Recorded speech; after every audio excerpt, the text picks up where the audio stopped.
भरतपुर दौरा। पुछड़ी का लोठा में सीएम ने जल सेवा की है। साथ ही श्रीनाथ जी मंदिर में सीएम भजनलाल शर्मा ने पूजा अर्चना भी की है, जहां परिक्रमा पैदल मार्ग पर सीएम ने स्वच्छता का संदेश दिया। साथ ही सीएम भजनलाल शर्मा ने परिक्रमा मार्ग से उठाया है कचरा। इससे पहले हेलीकॉप्टर से गिरिराज जी की परिक्रमा लगाई थी राजस्थान के सीएम भजनलाल शर्मा ने। तो देखिए राजस्थान के सीएम भजनलाल शर्मा का भरतपुर का दौरा, जहां पुछड़ी का लोठा में सीएम ने जल सेवा की। साथ ही श्रीनाथ जी मंदिर में सीएम भजनलाल शर्मा ने आज पूजा अर्चना भी की है, जहां परिक्रमा पैदल मार्ग पर सीएम ने स्वच्छता का संदेश दिया, जहां सीएम भजनलाल शर्मा ने परिक्रमा मार्ग से उठाया था कचरा। इससे पहले हेलीकॉप्टर से गिरिराज जी की परिक्रमा भी की, जहां श्रीनाथ जी के दर्शन करते हुए नजर आ रहे हैं राजस्थान के सीएम भजनलाल शर्मा।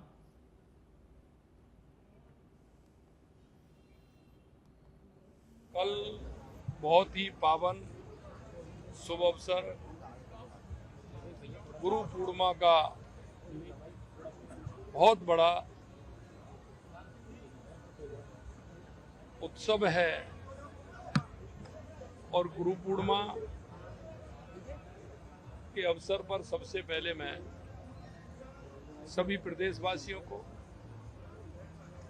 और सभी गुरुजनों को, सभी संतों को, सभी महंतों को मैं गुरु पूर्णिमासी की हार्दिक बधाई देता हूं और शुभकामनाएं देता हूं।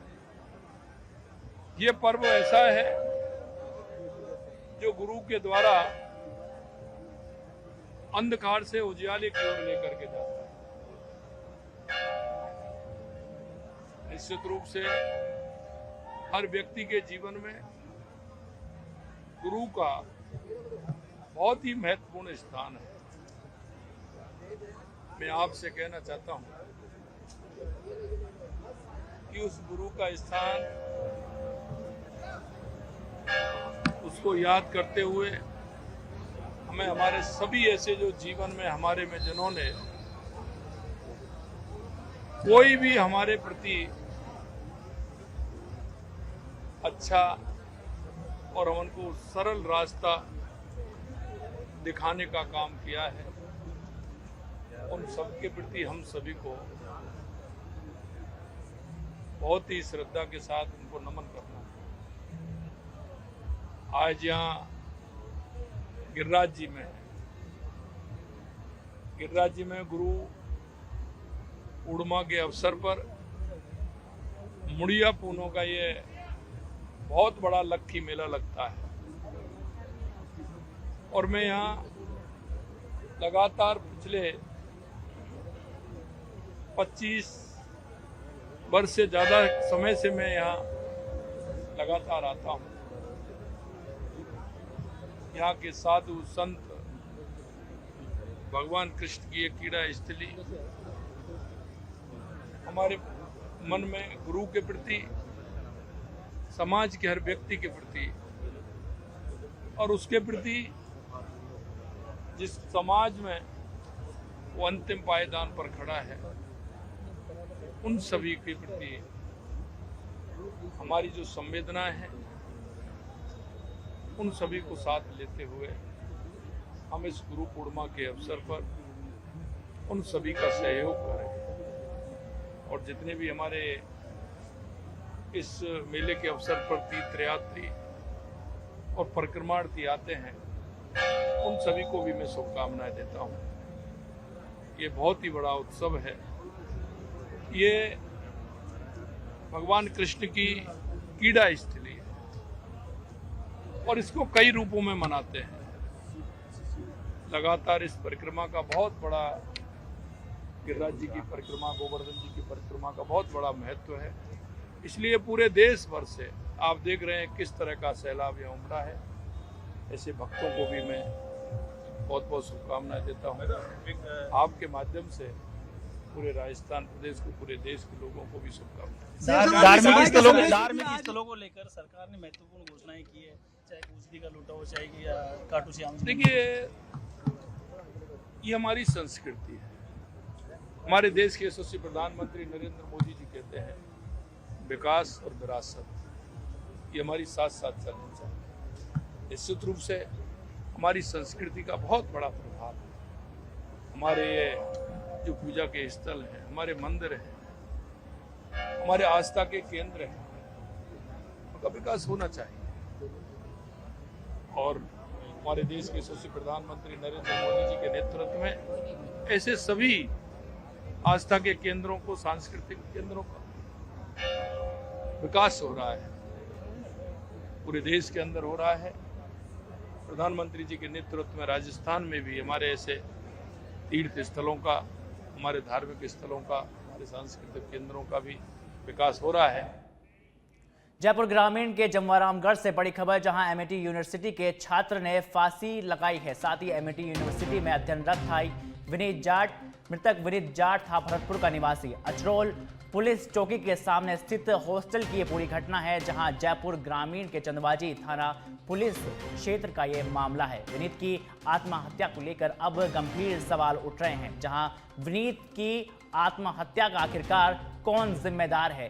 क्या मानसिक दबाव से जूझ रहा था यह एमआईटी का छात्र? साथ ही यूनिवर्सिटी का छात्र पर क्या कोई किसी प्रकार से कोई ध्यान नहीं था? आखिरकार क्या ऐसा हुआ कि विनीत ये जिंदगी की जंग हार गया?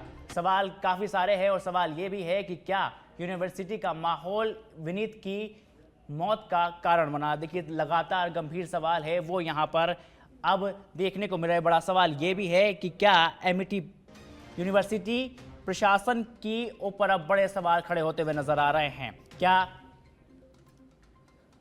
देखिए, ये सवाल अब सच बेधड़क लगातार एमआईटी यूनिवर्सिटी से पूछ रहा है। देखिए, सवाल कई सारे हैं, उनमें से सवाल यह है कि क्या यूनिवर्सिटी का माहौल विनीत की आत्महत्या का कारण बना, और सवाल यह भी है कि विनीत की आत्महत्या का अब आखिरकार जिम्मेदार कौन है? साथ ही क्या मानसिक दबाव से जूझ रहा था एमआईटी यूनिवर्सिटी का छात्र विनीत जाट? जहां विनीत आखिरकार क्या हुआ कि पूरी जिंदगी की जंग है वो यहां पर हार गया? क्या यूनिवर्सिटी का माहौल विनीत की मौत का कारण बना? ये तमाम सवाल सच बेधड़क अब एमआईटी यूनिवर्सिटी से पूछ रहा है, क्योंकि देखिए, ये सिर्फ एक छात्र की आत्महत्या का सवाल नहीं, पूरे उस सिस्टम पर है जहां हजारों परिवारों के सपने के चिराग वहां पर पहुंचते हैं, और वही अब लगातार ये सवाल पूछते हुए नजर आ रहे हैं। सवाल ये है कि आखिरकार एक कॉलेज प्रशासन की लापरवाही के चलते एक प्रशासन ने अपनी जान गंवा दी, जिसके बाद विनीत जैसे छात्र आत्महत्या कर लेते हैं। सीएम बजल्ला शर्मा की पहल पर गुरु वंदन कार्यक्रम, जहां प्रदेश भर में गुरु वंदन कार्यक्रम का आयोजन किया जाएगा। गुरु पूर्णिमा पर धर्मगुरुओं, महंतों और पुजारियों का सम्मान किया जाएगा। साथ ही हर विधानसभा क्षेत्र में होंगे विभिन्न प्रकार के आयोजन, जहां धर्मगुरुओं को मिलेंगे 2100 सम्मान राशि। साथ ही शॉल, श्रीफल, मिठाई वे गुरु वंदन संदेश भी दिए जाएंगे, जहां मंत्री, विधायक, कलेक्टर या नियमित अधिकारी सम्मान करेंगे। और ये परंपरा राजस्थान के मुख्यमंत्री बजल्ला शर्मा ने पिछले वर्ष शुरू की थी। साथ ही मुख्यमंत्री ने दी गुरु पूर्णिमा की शुभकामनाएं, जहां गुरु वंदन कार्यक्रम हमारी गुरु शिष्य परंपरा को नया बल देगा, ये राजस्थान के मुख्यमंत्री ने कहा। तो देखिए, गुरु शिष्य परंपरा को लेकर राजस्थान के मुख्यमंत्री बजल्ला शर्मा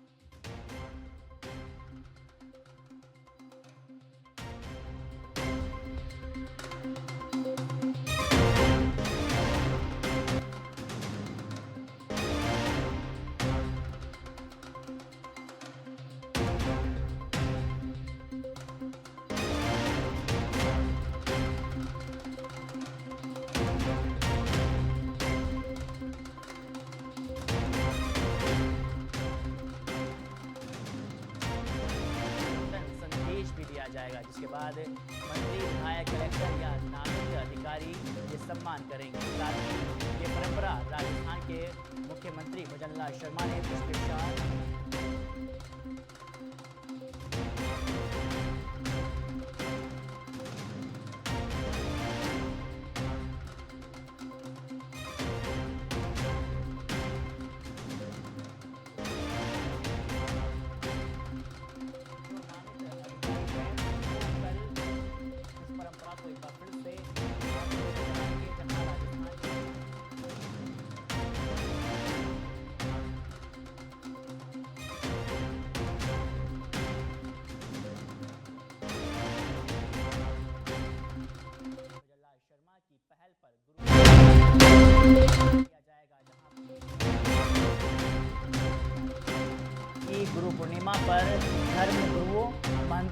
पुजारियों का सम्मान किया जाएगा। साथ ही हर विधानसभा क्षेत्र में विभिन्न जगहों पर इस कार्यक्रम को आयोजित किया जाएगा, जहां धर्मगुरुओं को सम्मान के तौर पर 2100 रुपये की राशि, शॉल, श्रीफल, मिठाई व गुरुवंदन संदेश दिया जाएगा, जिसके अंदर मंत्री, विधायक, कलेक्टर और नियामित अधिकारी सम्मान देते हुए नजर आएंगे। और ये परंपरा राजस्थान के मुख्यमंत्री भजनलाल शर्मा ने पिछले साल शुरू की थी, जहां राजस्थान के मुख्यमंत्री भजनलाल शर्मा ने गुरु पूर्णिमा की सभी को शुभकामनाएं भी दी है। साथ ही गुरुवंदन कार्यक्रम हमारी गुरु शिष्य परंपरा को नया बल देगा। तो देखिए ये संदेश राजस्थान के मुख्यमंत्री भजनलाल शर्मा ने दिया। साथ ही केंद्रीय मंत्री गजेंद्र सिंह शेखावत का कल जोधपुर दौरा। कल जोधपुर प्रवास पर रहेंगे केंद्रीय मंत्री गजेंद्र सिंह शेखावत। सुबह 7:30 पर जोधपुर रेलवे स्टेशन पहुंचेंगे केंद्रीय मंत्री गजेंद्र सिंह शेखावत, जहां रेल मंत्री अश्विनी वैष्णव के पिता के निधन पर शोक संवेदनाएं व्यक्त करेंगे। साथ ही शोक सभा के अंदर शामिल होंगे केंद्रीय मंत्री गजेंद्र सिंह शेखावत। तो देखिए कल जोधपुर के प्रवास पर रहेंगे केंद्रीय मंत्री गजेंद्र सिंह शेखावत, जहां सुबह 7:30 पर जोधपुर के रेलवे स्टेशन पहुंचेंगे केंद्रीय मंत्री गजेंद्र सिंह शेखावत, जहां रेल मंत्री अश्विनी वैष्णव के पिताजी के निधन पर शोक संवेदना व्यक्त करेंगे। साथ ही शोक सभा में शामिल होंगे केंद्रीय मंत्री गजेंद्र सिंह शेखावत।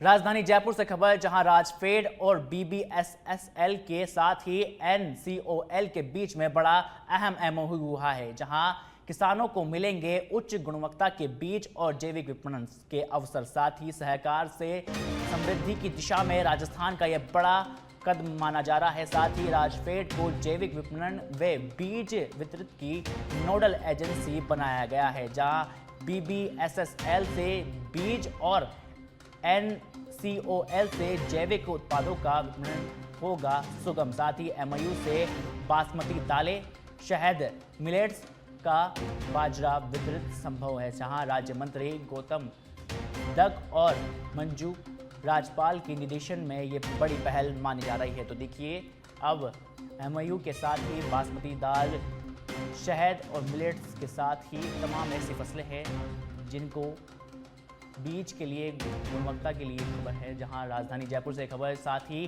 राजफेड और BBSSL और NCOL के बीच में ये बड़ा MOU हुआ है, जहां किसानों को मिलेंगे उच्च गुणवत्ता के बीज और जैविक विपणन के अवसर। सहकार से समृद्धि की दिशा में राजस्थान का ये बड़ा कदम माना जा रहा है, जहां राजफेड को जैविक विपणन व बीज वितरण की नोडल एजेंसी बनाया गया है। साथ ही भारतीय बीज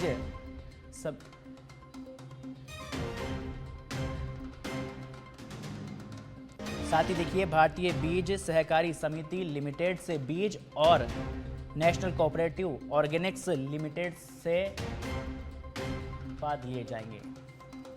तो ये बड़ी खबर। भीलवाड़ा में ACB की बड़ी कार्रवाई देखने को मिली है, जहां ACB ने सरपंच और दलाल को ट्रैप किया है। सरपंच अनु सिंह मीणा को ACB ने ट्रैप किया, साथ ही दोनों को 24,000 रुपए की रिश्वत लेते रंगे हाथों पकड़ा है। तो देखिए ACB ने सरपंच और दलाल को यहां ट्रैप किया, जहां भीलवाड़ा में ACB की बड़ी कार्रवाई देखने को मिली है। एंटी करप्शन ब्यूरो ने सरपंच और दलाल को यहां ट्रैप किया है, जहां सरपंच अनु सिंह मीणा को गिरफ्तार किया, साथ ही दोनों को 24,000 रुपए की रिश्वत लेते हुए यहां पकड़ा है। ब्यूरो भीलवाड़ा प्रथम को 5 जून को एक शिकायत मिली थी कि परिवादी है, इसमें गोविंद प्रसाद ब्यावर का निवासी है और इटुंदा ग्राम पंचायत और आसपास की जाजपुर पंचायत समिति में कई ग्राम पंचायतों में इसके शिवकरपा एंटरप्राइजेस जो सफाई ठेका लेने की जो फर्म है। पोखरण से बड़ी खबर, जहां नई मंगलोल के पास बनी नाडी में डूबने से 4 मासूमों की मौत हो गई है। जिला अस्पताल के डॉक्टर ने मृत घोषित कर दिया है। साथ ही पुलिस परिवारजनों से ले रही है घटना की पूरी जानकारी। तो देखिए पोखरण से इस वक्त की बड़ी खबर, जहां नाडी में डूबने से 4 मासूमों की मौत हो गई है। जिला अस्पताल के डॉक्टर ने मृत घोषित कर दिया है। साथ ही पुलिस परिवारजनों से ले रही है घटना का पूरी जानकारी।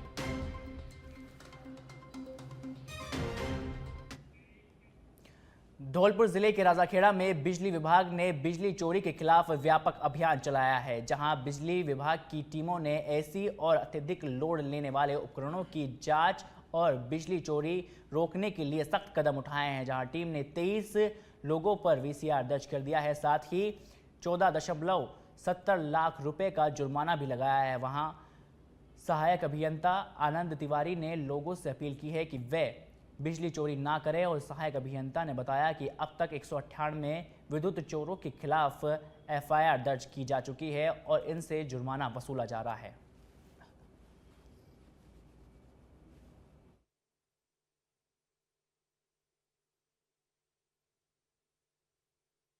सिरोही से बड़ी खबर, जहां इलाज के दौरान महिला की मौत से गरमाया है माहौल। उपचार के दौरान हुई मौत को लेकर परिजनों में आक्रोश देखने को मिला है, जहां मौत की खबर सुनते ही मौके पर जमा हो रहे हैं समाज बंधु। जहां डॉक्टरों पर गलत इंजेक्शन लगाने का परिजनों ने बड़ा आरोप लगाया है। साथ ही मौके पर पुलिस और भारी बल तैनात किया गया है। तो देखिए सिरोही से बड़ी खबर। समरावता थप्पड़ कांड और आगजनी मामला, जहां नरेश मीणा की SC/ST कोर्ट में हुई है पेशी। भारी पुलिस बंदोबस्त के बीच कोर्ट से निकलते हुए बोले हैं नरेश मीणा। कहा है कि नीली छतरी वाले पर भरोसा है और साथ ही मामले में 52 आरोपी कोर्ट में पेश हुए, जहां SC/ST कोर्ट ने चार्ज बहस पर दिया है आदेश। साथ ही पुलिस के पेश पर आरोप पत्र पर धाराओं को यथावत रखा है, जहां BNS की धारा 109(1) को भी माना है सही। साथ ही अन्य सह आरोपियों को भी सही फैसला दिया है। साथ ही नरेश मीणा के वकील फतेहराम मीणा ने आदेश को बताया है निराशक। बोला है कि अभी सिर्फ मौखिक आदेश सुनाया है, जहां आदेश की कॉपी मिलने पर विस्तृत अध्ययन करेंगे। और नरेश मीणा के वकील ने हाईकोर्ट पर जताया है भरोसा, जहां नरेश मीणा सहित 59 आरोपी बनाए गए थे। जहां आज 52 आरोपी ST/SC कोर्ट में पेश हुए थे।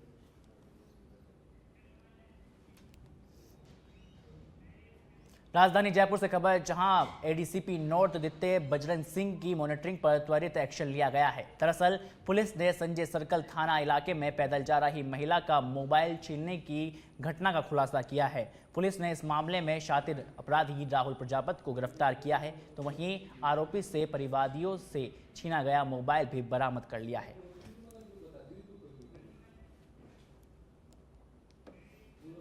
सीकर जिले के अभाबास निवासी अंकिता गोयल ने जिले का नाम रोशन किया है, जहां अंकिता गोयल का ऑल राजस्थान 10th रैंक के साथ असिस्टेंट प्रोफेसर में अंतिम रूप से चयन हुआ है। अंकिता ने इसका श्रेय अपने गुरुजनों, परिवार के माता पिता को दिया है। साथ ही असिस्टेंट प्रोफेसर के पद पर चयन होने पर विधायक सुभाष मील ने भी व्यक्तिगत व सोशल मीडिया के माध्यम से अंकिता व उनके परिवारजनों को बधाई दी है और कहा है कि आज की युवा पीढ़ी के लिए अंकिता की सफलता एक अच्छी प्रेरणा स्रोत है। वहीं अंकिता गोयल अपने परिवार से खाटू श्याम जी में बाबा श्याम के मंदिर में धोख लगाने पहुंची और इस दौरान उन्होंने विशेष पूजा अर्चना करते हुए बाबा श्याम के दरबार में शीश नवाकर हाजिरी लगाई।